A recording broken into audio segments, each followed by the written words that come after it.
Welcome. Not all horror stories were born in books or films. Some happened much closer to us, with ordinary people, family members, or friends who swear they were never the same again. Tonight you will hear one of those stories. True, terrifying, and impossible to forget. My name is Ezekiel Blackwood, and I will be your guide through the darkness. So put on your headphones, turn off the lights, and listen closely.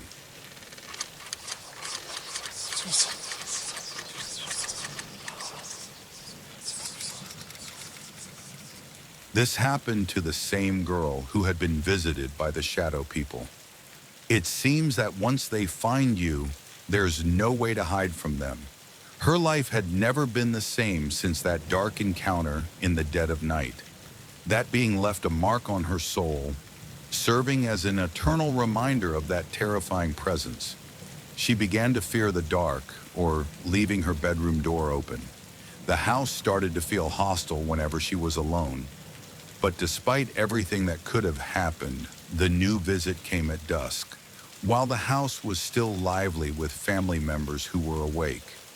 The evening was marked by the sound of the TV on in the living room, her mother cooking, and her sisters chatting happily around the house. Nothing seemed out of the ordinary. The girl, whom I will call Sophia, was in the TV room, just resting on a large L-shaped sofa that took up most of the room and blocked the passage to the hallway leading to the bedrooms. It had been a long week since that first encounter, and she still felt exhausted. In her room, her mother was now using the computer with the help of one of her sisters.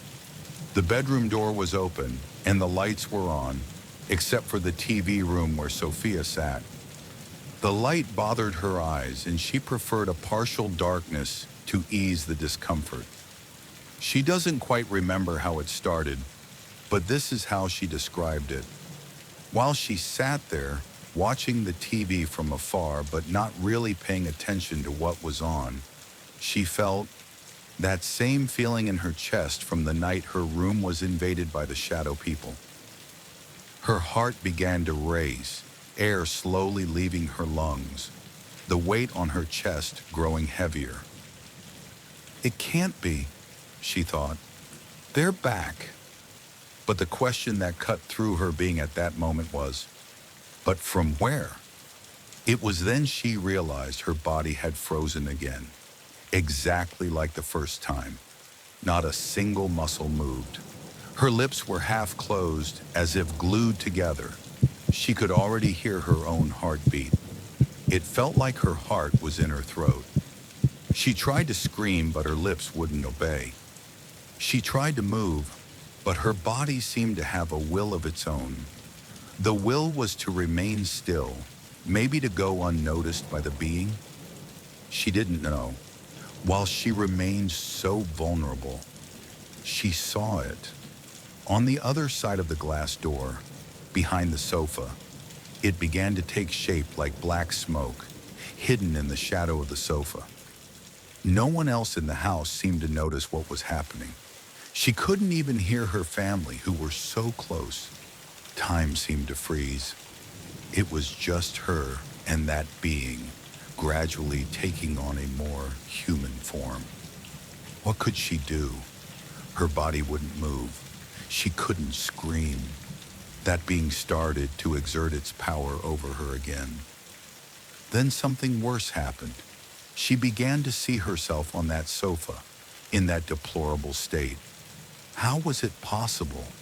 She could see herself there, and also see the being behind the sofa, now standing, ready to walk toward her paralyzed body. What the hell is happening? I need to get out of here. Mom! Please save me. That was the scream in Sophia's mind. As she continued staring at her own body, watching the being cross the glass doors toward her, this was all she could scream in her thoughts. How many minutes had she been in that state? Time seemed to stand still. Meanwhile, the being had crossed the door and was closer to her body. Then, as if it had heard her cry for help in another dimension, her mother placed her hand on the sofa near Sophia's head. In that moment, she felt a touch with her physical body, and when she realized it, the being had disappeared in the middle of the room. Her mother showed no sign of having seen anything and headed to the kitchen through the same hallway that had been the site of the shadow people's previous visit. Trying to regain her little energy, Sophia rose from the sofa, her body so heavy it felt filled with stones. Slowly dragging her feet, she walked through the 2 rooms and reached the counter that divided the dining room from the kitchen. There, she leaned on it for support before she could fall to the floor. Her mother was mumbling something, but she couldn't understand. Her ears seemed closed, refusing to hear the reality around her. Finally, her mother turned to Sophia, who was almost collapsing. Sophia lifted her head just as her mother looked at her. Her eyes said it all.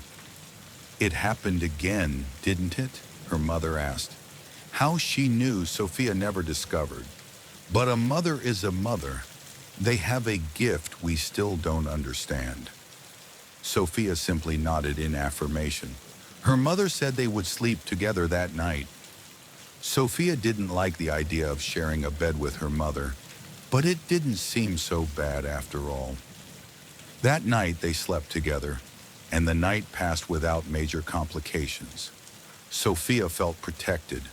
Her mother seemed the strongest and bravest being on the planet. At least that's what she thought. Little did she know she wasn't the only one facing such presences in that house. Later, she would discover that all the older family members had been dealing with presences in the house for many years. She wouldn't escape the fate that would follow her forever.